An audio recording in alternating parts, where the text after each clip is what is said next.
श्री स्वामी समर्थ। दररोज दुपारी 12 वाजता पहा 2 मिनिटाचा video kitchen tips. 1.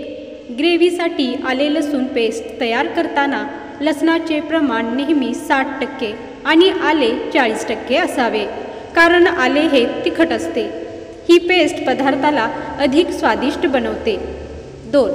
Tomato soup बनवण्यासाठी त्यात 1 हिरवी मिरची, 1 लसणाची पाकळी आणि आल्याचा तुकडा उकळताना घाला, यामुळे सूप स्वादिष्ट होईल। 3. खसखस 10-15 मिनिटे पाण्यात भिजवल्यानंतरच मिक्सरमध्ये वाटून घ्या, यामुळे ते चांगले बारीक होईल। 4. भाज्या, सॅलड इत्यादी अगदी लहान आकारात कापू नका, त्यामुळे त्यांचे पौष्टिक मूल्य कमी होते। 5. डाळीमध्ये पाणी जास्त असल्यास ते फेकून देऊ नका, भाज्या, सूप इत्यादीमध्ये वापरा। 6. मसालेदार पदार्थांची करी घट्ट करण्यासाठी त्यात तिळाच्या पेस्टचा वापर करा। 7.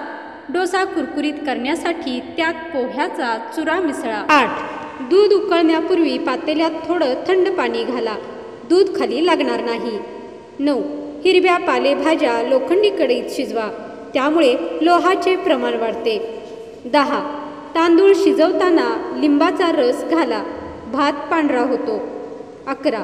पुलाव करताना संत्र्याच्या सालीचं चूर्ण मिसळा, त्यामुळे पुलावाला सुगंध प्राप्त होतो। 12. सॅलेड बनवण्याआधी भाज्या आणि फळं फ्रीजमध्ये ठेवा, मनासारख्या आकारात कापता येतील। 13.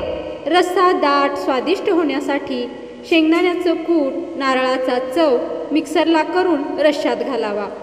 14.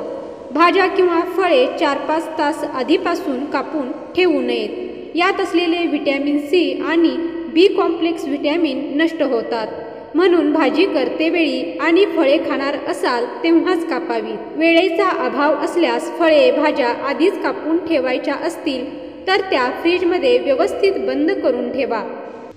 15. कोणत्याही गोड पदार्थात कणीभर मीठ घातल्यास छान चव लागते। 16. रस काढण्यासाठी घरात ज्युसर नसल्यास फळं किसणीवर किसावीत, छान रस निघतो। 17. आले लसूण मिरची पेस्ट। आले लसूण मिरचीची पेस्ट अधिक काळ टिकून राहावी, यासाठी त्यात मिठासोबत 1 चमचा गरम तेल घालून चांगले एकत्र करा, पेस्ट स्वादिष्ट होते आणि जास्त दिवस टिकते। 18. बदामाची साले सहज निघावीत, यासाठी 15 ते 20 मिनिटे गरम पाण्यात भिजवून ठेवा। 19. बटाटे आणि कांदे एकत्र ठेवल्यास बटाटे लवकर खराब होतात। 20. आले स्वच्छ करून फ्रीजरमध्ये ठेवल्यास अधिक काळ टिकते, तसेच सहज चिरता वा किसता येते। तर आजचा व्हिडिओ तुम्हाला कसा वाटला ते कमेंटमध्ये नक्की कळवा।